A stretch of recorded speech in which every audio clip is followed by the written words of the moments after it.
Although whales swim in the sea and superficially look like fish, they are not. Whales are mammals, like us. They suckle their young, give birth to live young, and even have hair. So if whales evolved from land-living mammals, how did they evolve from them? Well, the answer to that question is a short one: food.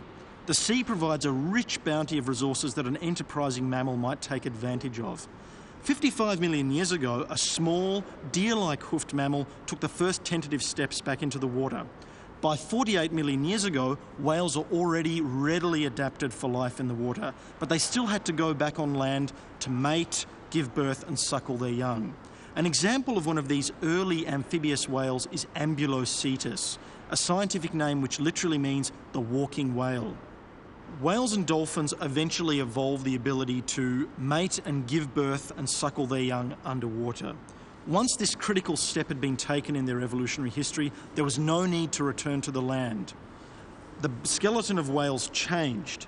This remarkable change can be seen in Dorudon, where the bones of the pelvis and the hind limb detached from the vertebral column. What that meant is that whales could no longer bear their weight on land and were forever after purely swimmers of the seas. Those whales that evolved to exploit these newly abundant food resources in the ocean were the two groups of modern whales and dolphins: the toothed echolocating whales and the gentle giants, the immense baleen whales. Baleen whales have their origins at about 34 million years ago, and it is in fossils from Victoria that we see the very first glimmerings of this evolutionary heritage. Meet Gangacetus.